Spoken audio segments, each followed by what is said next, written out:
Welcome back, Portugal Junkies. Hello. We are so excited today. Absolutely. Because we have our friends, Jazz and Eric, on with us today. Yep. And we met, I think we met through TikTok, Jazz, right? I think it was TikTok made us do it. I'm pretty sure it was TikTok, and we discovered that, we were each other's people just based on our TikTok content, but also realized that you guys were in Faro at the time, really close to us, and so we met up for a dinner and had a great time, but I was like, you have to come on the podcast, so here we are. Welcome, Jazz and Eric. We are really, really thankful that you gave us some time today. Thank you very much indeed. Happy to be here. Yeah, thanks for inviting us. No problem. So, as we have with others, why don't you tell us a little bit about high level about your kind of move abroad story, why you picked Portugal, how you ended up here, who came with you. Give us the scoop on your move abroad story and the timing. Yeah, well, everything was easy. It was perfect. We just kind of flowed one day, just spun it, finger landed. We said, That's right. I'm going to call something on that. Yeah. No. Eric, how would we describe how we chose Portugal, I guess, or the move abroad? Seems so long ago, but So we have two young boys. They are now 3.5 and almost 2 years old. So I think they were a large part of the impetus for us to think about moving abroad. We wanted to create just really the best opportunities for them. We have a lot of friends in the States. And when we were still there, just conversations with them, and those families had kids that were slightly older than ours, so kind of more experience with what was happening in schools, that sort of stuff. And unfortunately, as I'm sure there's school violence, gun shootings. Kids are having to do active shooter drills. There were districts near us where parents were telling us districts were thinking about buying bulletproof backpacks as a solution to the problem. Another friend told us her daughter had to carry around her heavy backpack all day at school because they weren't allowed to have lockers anymore because they were afraid of what the kids would keep in their lockers. Right. Really? So just those are just some of the examples, but things like that really made us think, is this the mindset we want our kids to grow up having? And do we have a choice in them developing that mindset? And the answer for us was yes, we have a choice. So what can we do about it? And that's really what started us thinking about moving abroad.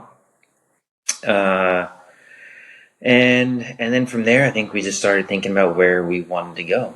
Yeah. What were the qualifications? We often narrow it down to a couple of things that really zeroed us in on Portugal. What were those things for you? Biggest, obviously, as Eric said, we were looking for a place that we felt would be more conducive for kids growing up, where kids could be kids. So a big piece that came out of it came from the World Peace Index. If you've not looked at those latest numbers, United States out of 163 countries ranks 128th. And Portugal is holding steady at number 7. Okay. And thinking of it, even in that scale, really helped us zero in. And then it just came down to, well, what part of Portugal then? Are we going to want to, do more of the Four Seasons climate that we'd already come from being in Ohio? Or did we want to really live out our dream of one day living close to a beach, having access to really great seafood, as we shared at dinner? But those were qualifications that kind of, were really important. And then also, how far away by flight did we want to put our family? So we knew that within about 6 hours We could be seeing most of our family, which is concentrated to the East Coast. We could be, back if we needed to, or vice versa. People could come and see us. But that was major key. So we looked at safety, we looked at location, and then obviously we looked at access to getting to and from the States. And those all met our needs. So we started actively searching, started following you on TikTok. Thanks for that. Amongst some other really inspiring folks, and said, we can do this too. Let's figure this out. Yeah. I think that's similar to our story too, where it's like you find, once you get this bug in your ear about like, could we do this? I mean, we call it the indecision roller coaster. We literally were on it for a good year, a good year of today I'm going to wake up and tell Mark that we should go. And then tomorrow I'm going to be like, we're crazy. Right? Like we have did great that. jobs. Let's keep where we are. Following people, and like, this is why we continue to spend our time doing this. Yeah. It's because of things like that, where it's like, we know that influenced us because we followed people who shared real life content about it. Like, not the butterflies and rainbows all the time content about moving abroad, but like the real stuff. Yeah. And it made us do it. And so this is why I wanted to have you guys on as well, because here's the thing. When I think about you guys moving with two young boys who are freaking adorable, by the way. Oh, thank you. I just like, I can feel like, and I'm not even a mom, I can feel the like, that must have been stressful. What was that like? What was that like to me? How old were they when you I was moved? going to ask that. 1 and 2, and then our 2-year-old turned 3 a week after That you got here. So, Wow. sorry to anybody that was on those flights, because boy, we had lots of snacks. We were handing out lots of snacks, but the flight was hard. It was overnight coming from the East Coast. Overnight East Coast time, I guess you could say. So. They were tired, but not really sleeping on the plane. So you can imagine when kids are tired and not sleeping, how they're acting. Gosh. They It's can go, just temporary. hey, that's not just limited to kids. That's a very good point. Yeah. very true. But when it's all said and done, it was maybe a few hours of unpleasantness. That's a good way to put it. So in the grand scheme of things, it's a drop in the bucket. Yeah. And it was so worth it, though. Like, they, as much as we could share, we would watch walking tours of, hey, this is going to be our new neighborhood, to the point of our kids built this excitement around it. Like, there was just, key things that we kept seeing. When we first got here, we lived in Corteda. And that sits just like right along the water, and there's lots of different shops and restaurants, but there was a particular place that had 2 large giraffes that came out of the side of the building, and our son identified it. First time we took a walk down where's the giraffes? Like, he remembered, because we were watching these videos probably, I don't know, every weekend for at least 4 or 5 months before we were moving. What a great way to integrate them before they even for us. We would just sit and this was our nightly jam. We would be like with our snackies, just walking with someone just down the street in, different parts of the Algarve. Yeah. I love it. On the basis that the kids were as young as they were and now are, did where you chose in the end, was that based on sort of future-proofing a little bit for like looking forward a year or 2 years from a schooling perspective? Absolutely. And that is a really great point you make, because I believe, from what we'd researched, we could have been happy in the north of Portugal. We could have been right around the Lisbon area. And Algarve obviously spoke to us for other reasons, for weather, access, yada, yada. However, there is such a concentration of both great public and international schools here in the Algarve. I think that piece was like helping us really lock in. And then on top of that, it was for their age group. So it's a weird space because they're not necessarily going into regular, primary daytime school yet. So you needed to find, as we were researching, schools that could take them, because Yeah. that was the other piece too. Like, we were calling a lot of north, and we didn't have as great ease or access with reaching people. So once we started really seeing like, okay, there's a lot more opportunity for us here, that was a huge factor. And how quickly we could access by where we were choosing to live. So those were also important things, because we knew we were going to have a car. So given that circumstance, that would also be, I think, a major key as we were evaluating what we were going to be doing for school.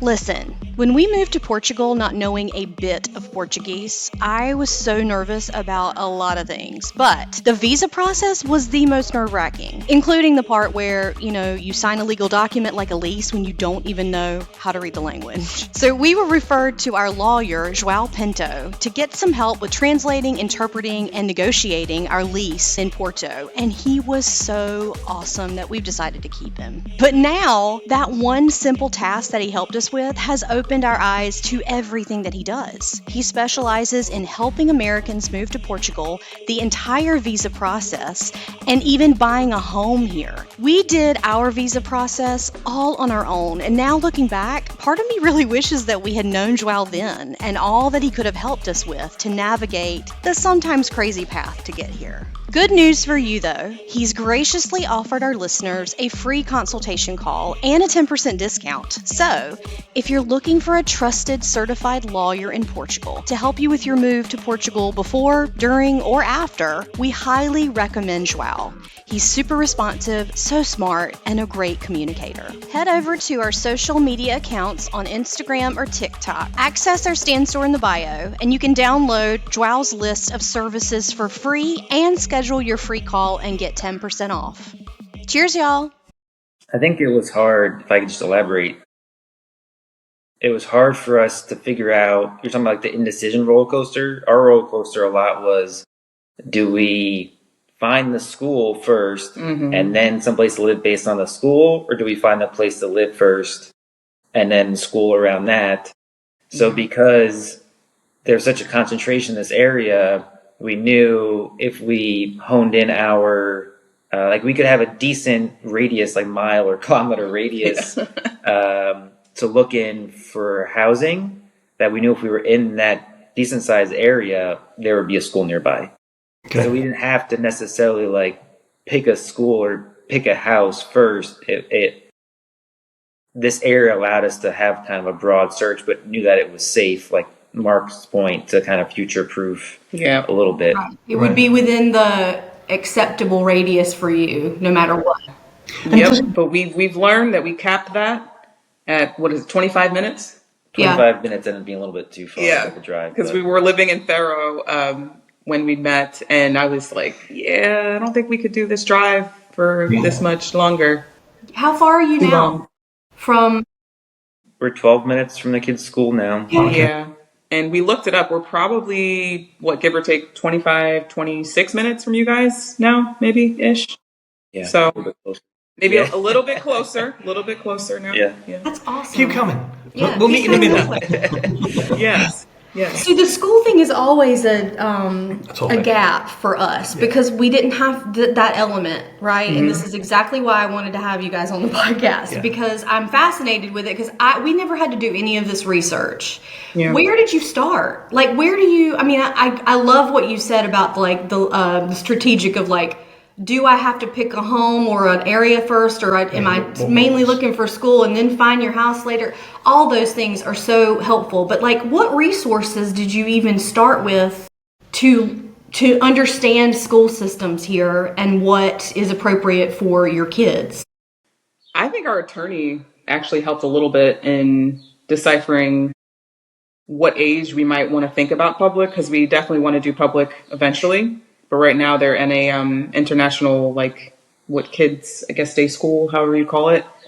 And that was really helpful in aiding as to, like, what we might want to look for. And yeah, to be honest, a lot of the public schools, that's still a bit, like, we need to learn more about how the public school system works. Because we did a little bit of research on it, enough to realize we wanted to try and keep them at the same school, both boys at the same school, just to honestly make it easier for us. But we also thought our 3-year-old would have an easier transition if he was with his brother. Yeah. So that limited us because there were some schools that started at 3 that could have taken our older son, but not our younger son. So then we had to find schools that could take both, and there are quite a few schools that that take like 6 months to 6 years. Oh wow. So they both fit in that category, and then from there it was just a lot of Google and Minutia. kind of dropping pins on a map, so it was easy to see where all the our like approved schools So were.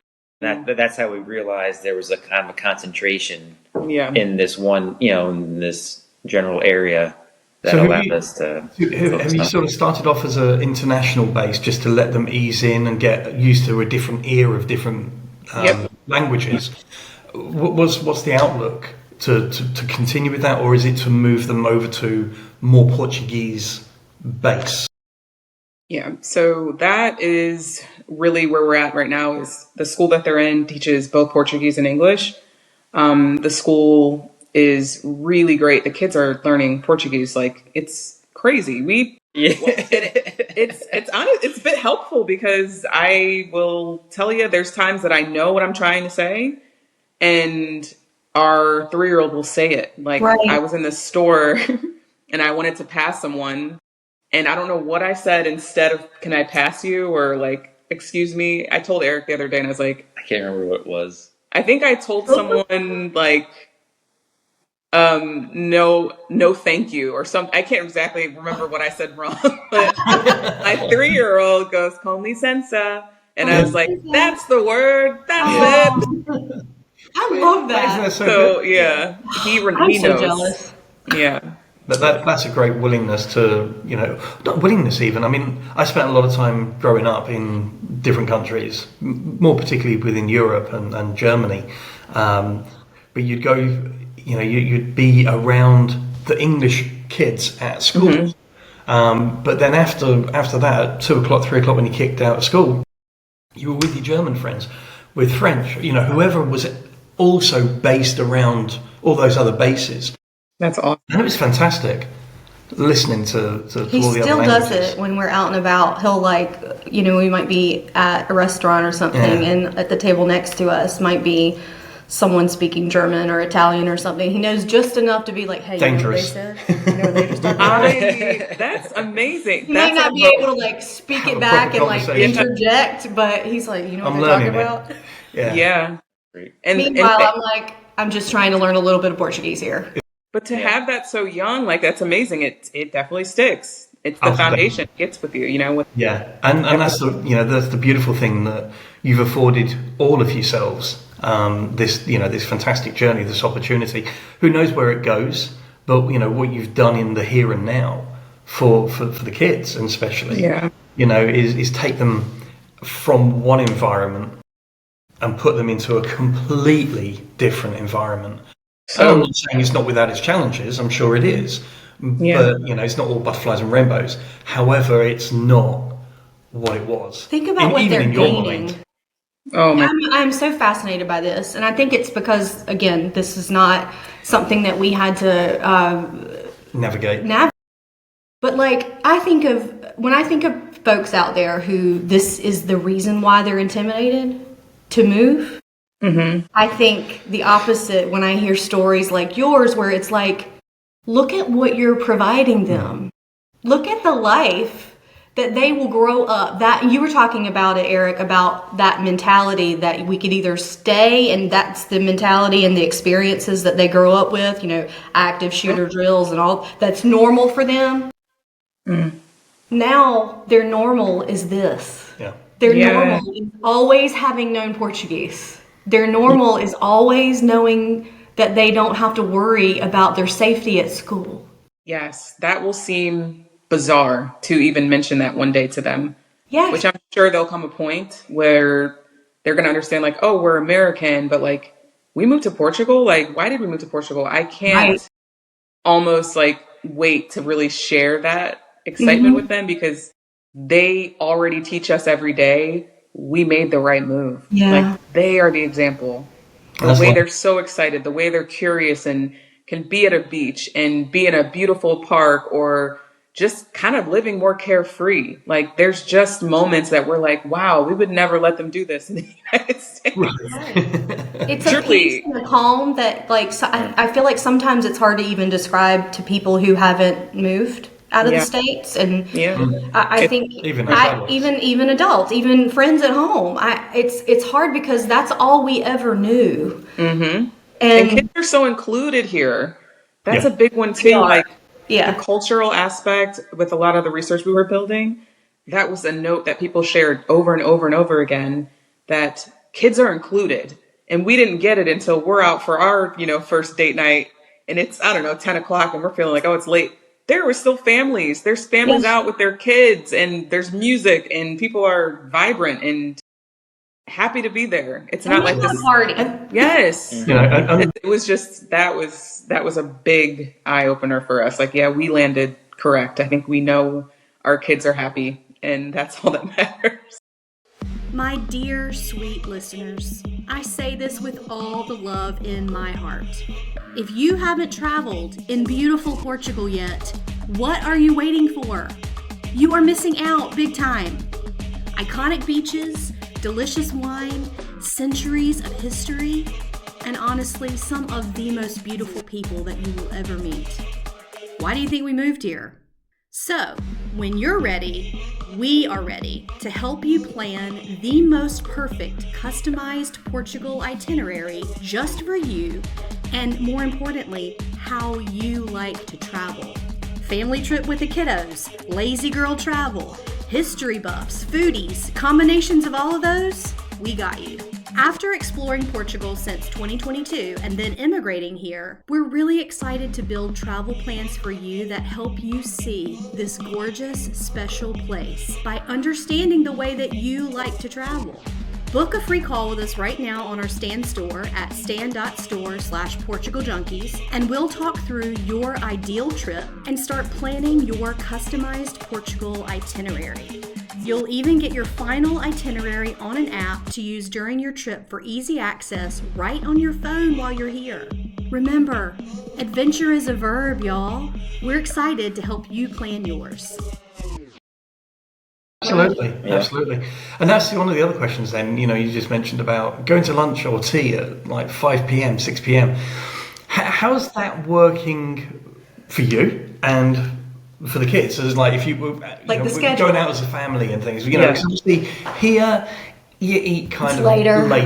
And that's something we're still picking through. I think it changes a little bit through the season. As it comes closer to the autumn, winter, things tend to slow down a bit more in terms of you don't have to eat at 9 p.m. to get a reservation.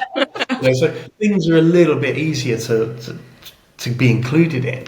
How's that all sort of worked out from that point? I think we know the importance of routine to the kids. I love it. Their bedtimes have changed. Put it that way. Eric?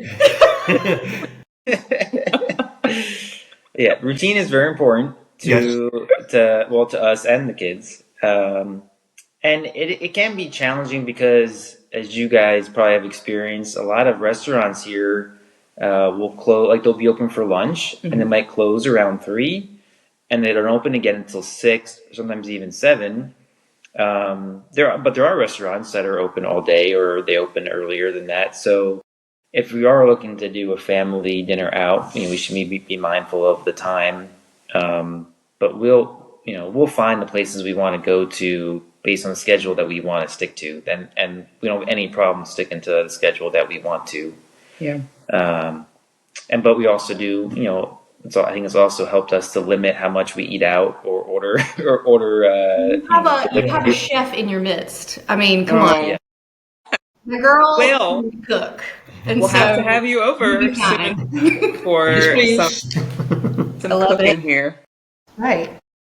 Yeah, I see the double oven in the background. Or is that an oven with a microwave? No, I thought the same thing when we first were looking, but that's a microwave. I would. Oh. Yeah.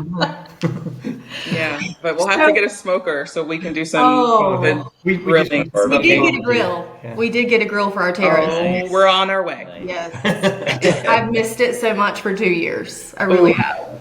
Yeah. So besides the kiddos, thank you for sharing so much information about that, Absolutely. because Yes. it's really important that we can't share, you know. What's it been like for you guys?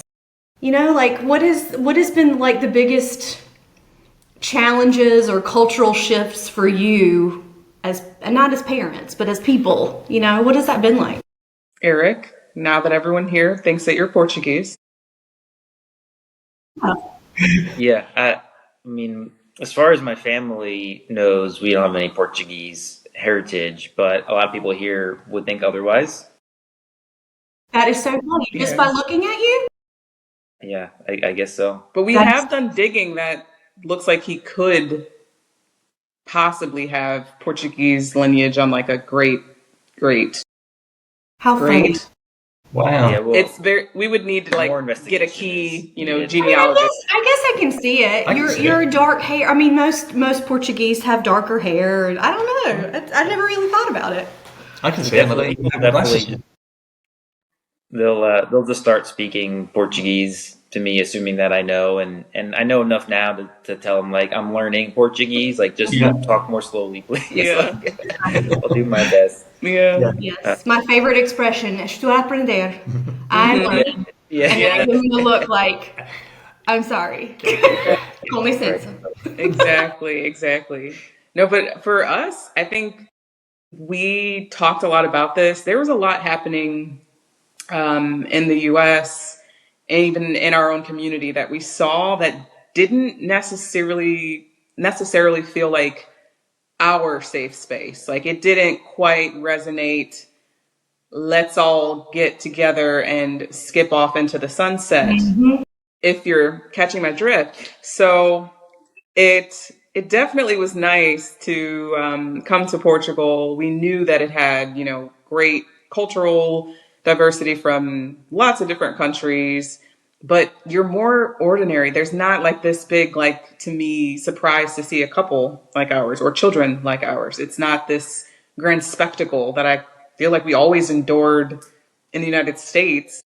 And it's like, yes, people are being complimentary, but it's also like such a, let's single it out. Like it's so unique. And it's like, here, you're kind of just the rest of us. Like And you just, to be honest, it's you know? not unique in the States. no, 2025, shouldn't it is be. not unique. It's honestly quite like, it's funny depending on where you live, like you wouldn't see it, but if you go somewhere else, like you see plenty of people like us. It's just I think maybe the acceptance or however people feel. Anyway, yeah, how they feel. It's a We're little being strange. real nice here. I'll take your lead, lady, but You're being we subtle. all know what we're talking about. Yeah. So it was getting a little strange.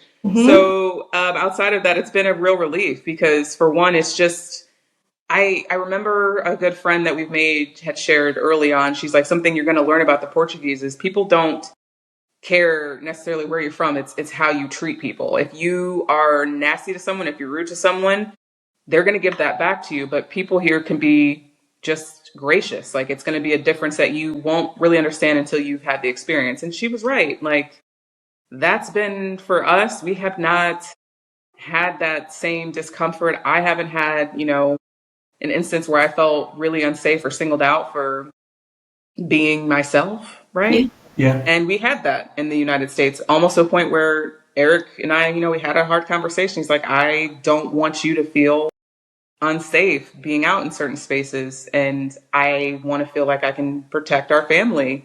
Absolutely.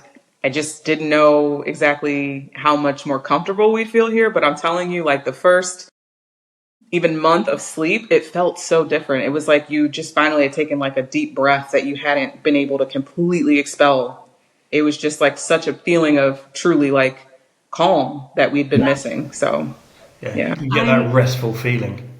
I am so glad that is your experience. Definitely.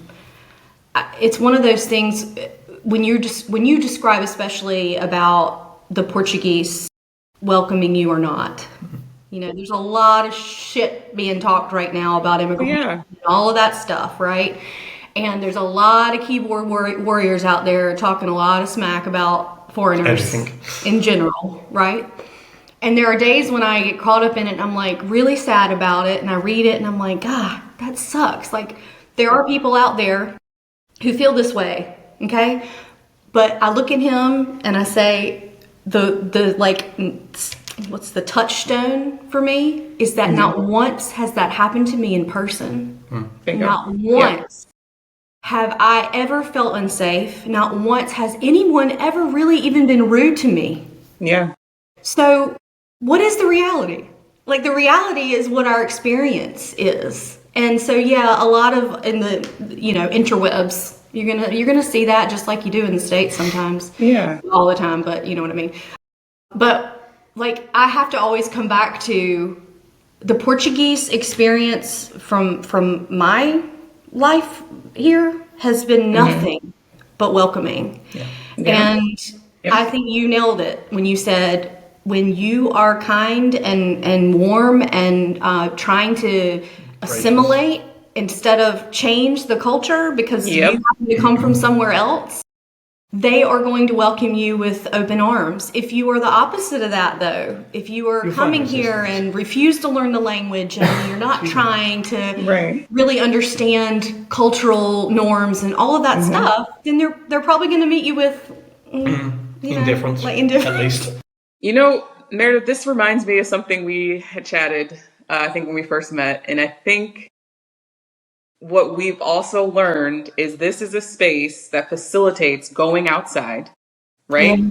It's being present outside, right? This isn't about getting so sucked into our devices and, barreling in on our shows. And it's almost like you aren't living, you aren't getting to know people, you aren't getting to know your neighborhoods, nothing, because you're so isolated, right? Here, it's built the opposite. People are out, they're out late, they're at the cafes, they're, out to a nice late dinner. It's the space that provides for really getting to know someone that I do read that stuff online and I'm like, no, I haven't had that. Like, that might be the little, troll gremlins online trying to stir up something. But I can tell you the experiences that we've had have been real because we're touching grass, folks. Yeah. Okay? Yeah, you're getting outside, right? Yeah, absolutely. You're getting out into the community. You're meeting the locals. You're understanding more. Every 2 weeks, I have my nail date with my Portuguese friend Claudia, who happens to be my nail tech, and we sit there for 2.5 hours. And yes, it takes that long. And we enjoy ourselves, and we talk. And I learned so much from her. Just about things that I would never think about asking because it's just normal conversation. You're spending hours and hours with someone from a different culture, and she just teaches me so much. And I feel like that's what you mean when you say I'm touching grass, where it's like I'm in it. I'm not just an observer. I'm in it. And I think that being in it, we have those experiences that have been totally positive. Yes. And so I just say, screw all the gremlins, because I'm not trying to discount that there's opposition. I'm just saying that my personal experience has not ever been negative. Maybe they're saying it online, but they're not saying it to my face. Right. That's fine. And that's fine. That's fine. Yeah, because I can easily block them, turn them off, ignore it. Yeah. Yeah. Hey babe, how many times do you think that we rode the should we or shouldn't we move to Portugal roller coaster before we actually did it? I don't know, maybe like 193 times. Wouldn't it have been so cool if we had us during that time, to talk to? Absolutely, I'd love talking to us. Me too! So, we've decided we are going to be the us we needed for you guys. If you want to shoot the shit, ask us anything, or just get some real life perspective from our experience of moving from the US to Portugal, we are now opening up our calendar for one-on-one calls. We can also hook you up with some of our best legal, immigration, and tax partners who helped us along the way. And we'll hop on Zoom together to answer anything we can for you as you try to decide what's best for you in your potential move to Portugal. Book with us right now on our Stan store at stan.store/PortugalJunkies, and we'll see you there. No, but that's so great. And I love that, you can connect with someone for that real experience, because I understand too, the element of making friends is hard. And I know that that's how people can kind of bubble themselves into the select, community of people that just come from where they come from. And I really love that you have an opportunity. People will get to know you when you're just genuine, when you're asking kindly, when you really want to practice your Portuguese. Most people are pretty keen to letting you help, or helping you rather. So they're also just as keen to speak English to you, and you're like, help me. Yeah. Yes, exactly. Teach me in Portuguese so I can learn, please. But this is so funny. They cater to us in a way that I never really expected, to be honest. No, yeah, and I think that's a lot in the Algarve, right? It's a tourism focused industry. A lot of people speak multiple languages, not just Portuguese and English. But I do find that wonderful and frustrating at the same time, because I'm like, I can't ever get past the first couple of sentences with someone, because they realize very quickly that I probably need their English. And then I'm like, oh, but I'm not learning. So, But at least you're trying. That's the point. You get, a little better each time you try. It goes a long way to just stumble through. And then people see you stumbling through, and then they're like, oh, they're trying. We'll get to a certain We like point. them. A certain point, and then it's like, let's switch over, make it comfortable for everybody. Right. And it's no different as I was not necessarily grown up, but sort of 15-ish odd years ago, and I was working a lot with Italians, and I would start off on the phone like, hey, how are you, blah blah blah, and we'd get to a certain point where I was very comfortable, and then depending on where I was going with this part of the conversation, it'd be like, okay, so pause, excuse me for this. And I'd try it, and they're like, good try. It's a good effort. How about we break into English? But they were very genuine in the way of like, not today. Let's just crack on with what we need to do. Right. Do a language lesson next time. Really, really nice. And I see that happening a lot here with me in Portugal, I think for us as well. When we're out with meeting people in restaurants, and we know so many of the restaurant and the snack shops, local business owners, just people walking past as well. When we take the dog out for a walk, there are several people that I will know to acknowledge at least, and I think that really helps me blend into being part of the community. Now, I don't necessarily advocate for them walking their dogs off lead, but what am I going to do about that? That's part of culture. I'm not going to change that. It is what it is. You guys don't have pets, right? No, we do. We have a dog. That's what I was saying. Bring that. What do you have? So she is Italian Greyhound Chihuahua mix of some sort. She's small. Yeah, she's small. She's like 5 kilograms. Yeah. So, are you saying that the flight like over was actually with 2 kiddos and a pup? Oh yeah. So you left that part out. It was stressful enough for us to get our girl over here. Yeah. All right. She was pretty chill. I think once she realized that she was going to be, in her little space, she was okay. It was good. We had her in the carrier, under our seat. Yeah. The vet at home had given us special treats for her to help keep her calm. Oh, I thought about taking CBD. Some CBD treats. Honestly, I was thinking about something for Meredith. Yeah. No, they work. Who needs the gummies? It's actually surprising. There were several dogs on our flight. Really? Several dogs on our flight. Yeah. So they, for the most part, I think they did pretty well. But the kids, we have a good little traveler. Our girl is good with the travel, but we actually got diverted. So our 6-hour flight became a 12-hour flight.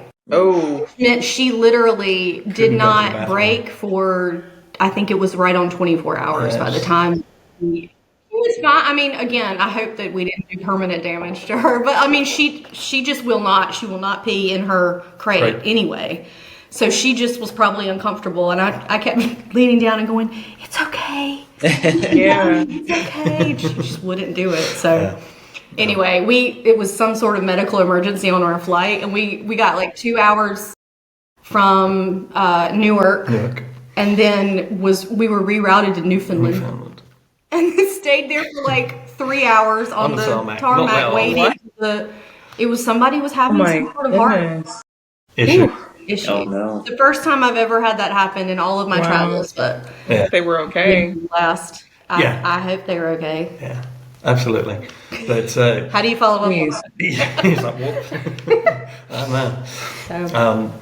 If from your then perspective, how has the reality lived up to the dream of moving? You say obviously you're very excited to be here. The kids are excited to be here. Has everything lived up, or are you still finding challenges that you weren't expecting that you now come across? That's a good one. Oof.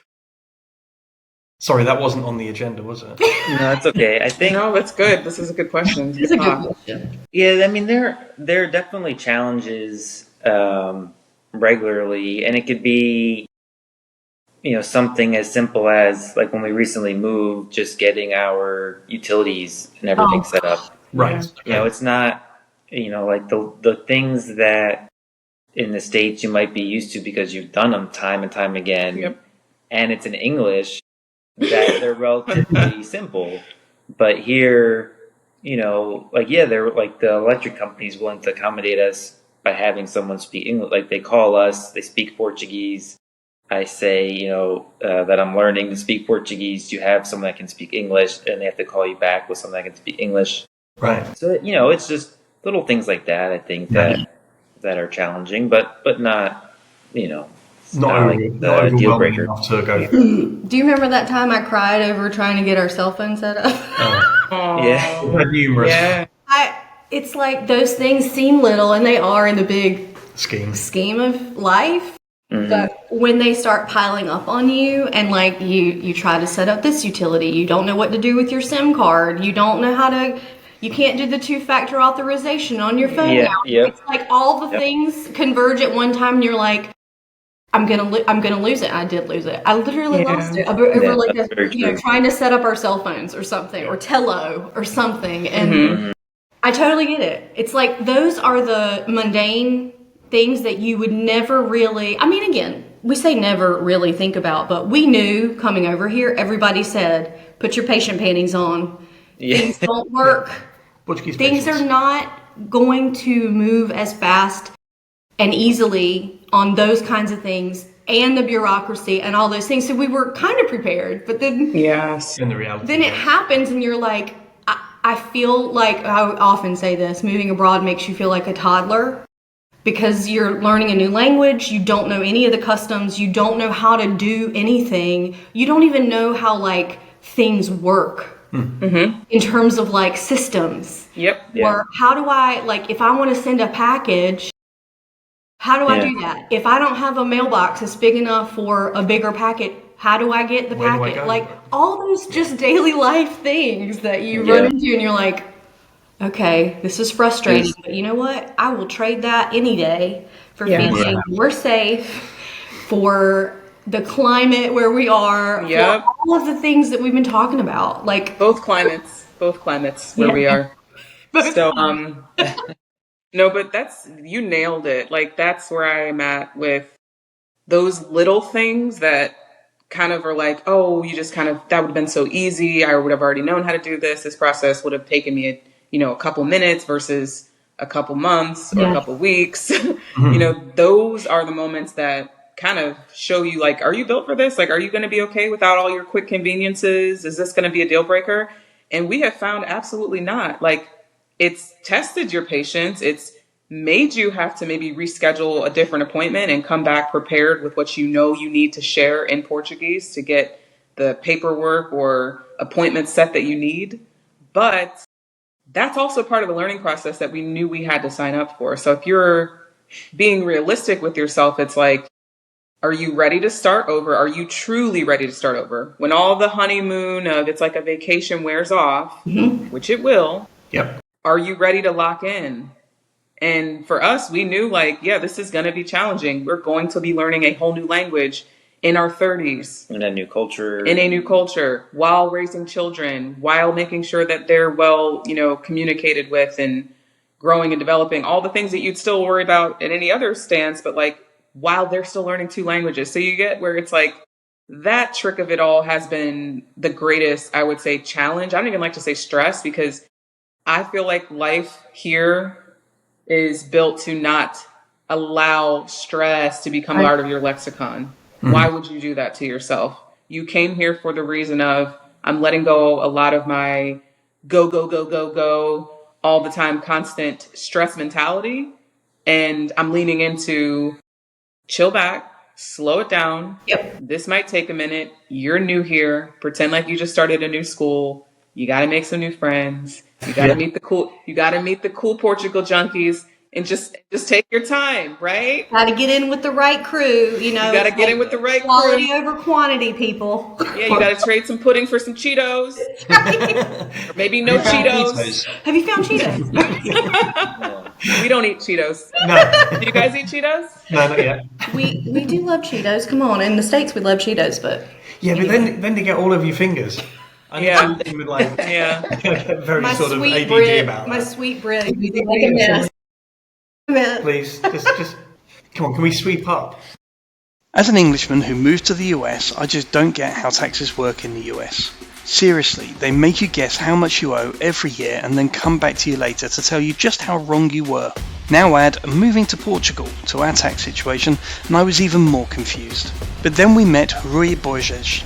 We were referred to Rui, a certified public accountant here in Portugal, because we had so many questions we didn't even know where to start. He's so knowledgeable, responsive, and a great communicator, and though we may not have even scratched the surface of understanding the tax implications in Portugal fully, we are so confident to have him on our side. He's graciously offered our listeners a free consultation call and a 20% discount. So if you're looking for a trusted CPA to help you with your move to Portugal before, during, or after, we highly recommend him. Head over to our social media accounts on Instagram or TikTok, access our stand store in our bio, and download his full list of services for free. Plus, schedule your free call and get 20% off.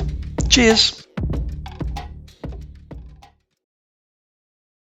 all of those things, though, Jazz, all of those things pale in comparison to trading for a life where you don't have to worry about your kids at school and being unsafe there. Yep. Honestly, I like to think that if we had children, that we would have been like, boom, let's get out of here. Yeah. That's just me because I know how I would think. I would be, I think that I would just be like, I have to do something different for their experience of life.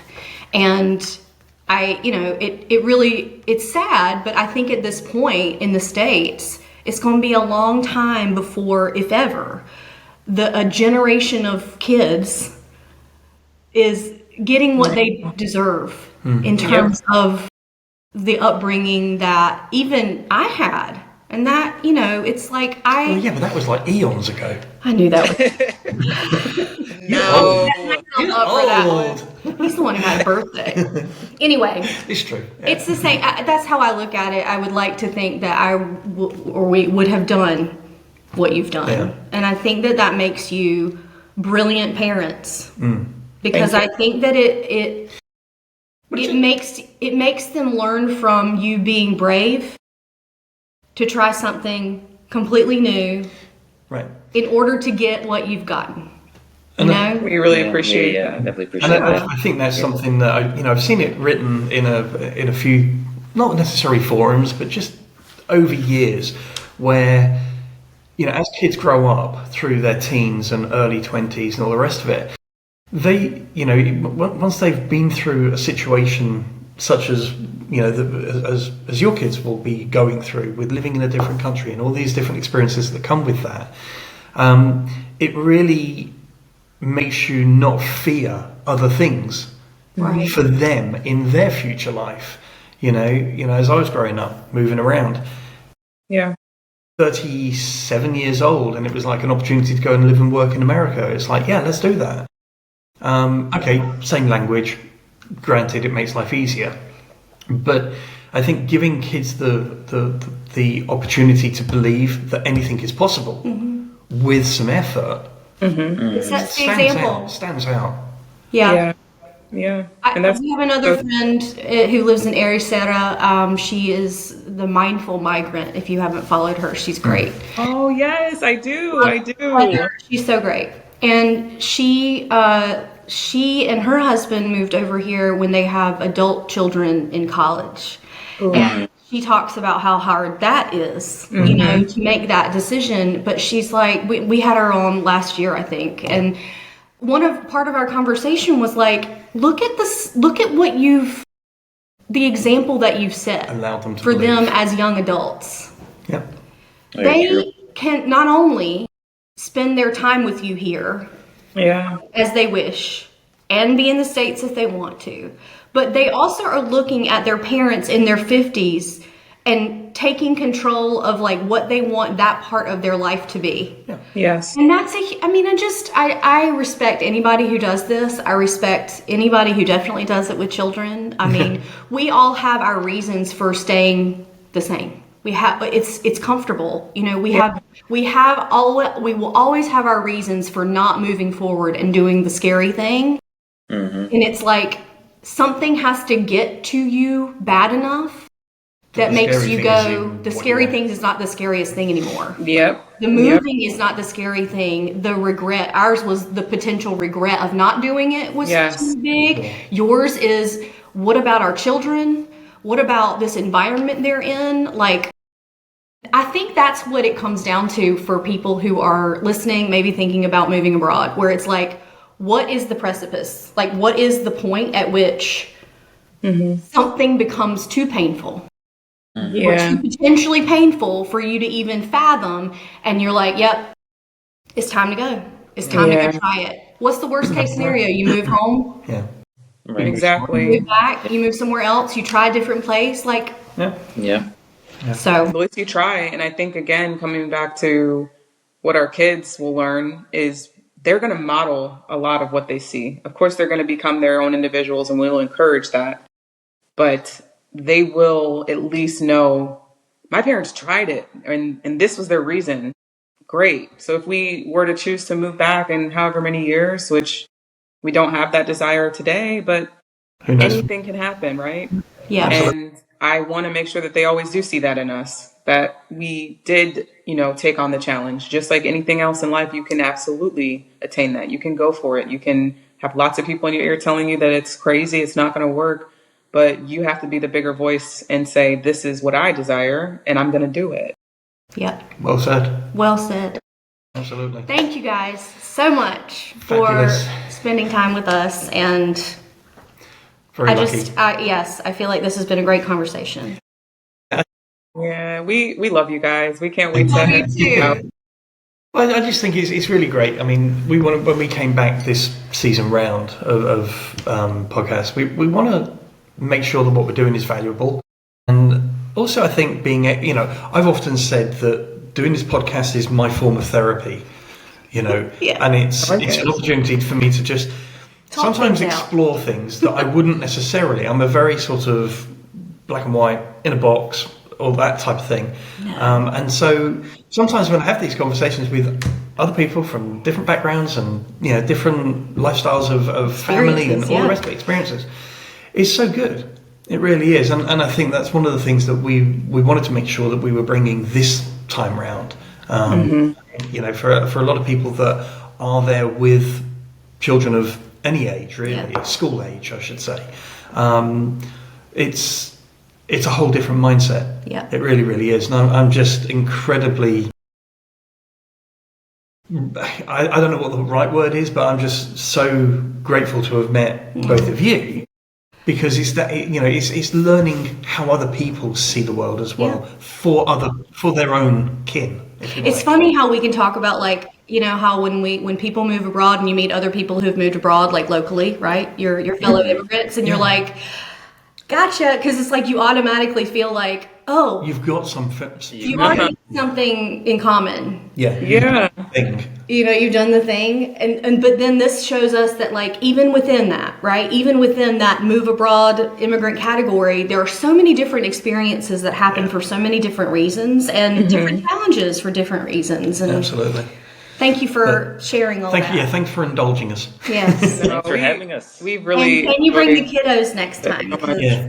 To the terrace. Yes. Well, like I said, we'll have you guys out soon. So Love that. I'm Lovely. actually gonna send you a little invite for a little Friendsgiving. Okay. Ooh. We talked about trying to do that, so I'll send you a little something here Okay. shortly. Will there be food? Come on now, you know That was, us. We're that was not. just a trick question. We're not gonna sit around and be weird. You guys just want some water? Will there be food? He's English, y'all. There'll be food. There will be food. There will be food. Awesome. Thank you guys so much. Thank we you very much. appreciate you. And Ciao, obrigada. cheers, y'all. For more content about our move, the visa process, Portuguese culture and destinations, and tons of support resources for your own decisions and potential move abroad, follow us at Substack, TikTok, and Instagram at Portugal Junkies. Stay in touch and help us reach more people by subscribing here and following us there. Cheers, y'all!